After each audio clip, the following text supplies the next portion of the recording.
Lupus and fibromyalgia, my daily health dilemmas. The diagnosis of both can and will change your life forever. Both are serious illnesses that reduce the quality of life. The most devastating thing for someone diagnosed with both seems to be the downplaying of the fibromyalgia itself. It is horrible enough to deal with lupus, as we know, a terrible autoimmune disease that affects your entire body, each and every organ on a daily basis. You think that nothing could be worse.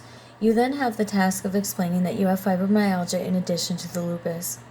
Words like hurting, exhausted, debilitated do not even remotely accurately explain the daily trials which each diagnosis and dilemma brings. To add insult to injury, so to speak, most board-certified rheumatologists admit that they know close to nothing about either disease. Why are they board-certified in rheumatology? Who can know about these things by strictly reading? No one can understand it until they see their hair fall down the drain, or lose their vision, or their kidneys function, or they lose their job or livelihood. No one can understand a pain so severe that you pray for death to end it. Loved ones add to the torture by saying things that are just not relevant. No one cares if someone else had the disease or that they lived through it or they looked okay. Appearances and appearing okay must be one of the most annoying things about these two diseases. You have nasty pains and dilemmas throughout the day. Everything takes longer. You can take pain medication. However, with kidney problems being common in lupus patients, why would you take the risk? Fibromyalgia itself alone causes pain so intense that suicide is often on your thoughts. People see you, and since you don't look too bad or aren't that old, they assume that you are exaggerating. I assure you that if someone with lupus and or fibromyalgia tells you that they simply cannot finish a task or even begin it, they are not lying or exaggerating. You sleep but get no rest. The pain, the depression, maybe the anxiety of the inevitable due to constant loom of death, that your life and quality of life is changing, dramatically decreasing. Most of us who have lupus are not of old age, quote unquote. We are normally very strong people, active and capable. You go from that to a perpetual state of pain and being incapable of doing daily tasks. It takes double or triple the amount of time to do tasks that are pretty basic. This adds to the dilemma of explaining these diseases to doctors, coworkers, friends, or family. Your doctors even say things like, just get some more rest. That's the doctor's great big advice. You go to bed earlier, you sleep longer, but how can you when you're in a constant, overwhelming state of pain? Now explain this to a disability lawyer or caseworker. Tell them that all these ailments or these painful, dangerous diseases are not something that you are making up. Do so without sounding like a complainer or depressed. Do so in the extent that they not only listen, but that they also get your SSI disability approved.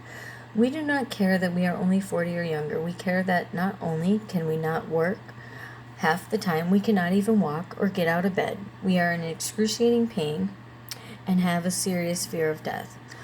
Lupus medications cause dangerous, horrible side effects. Danger to vision and damage is common.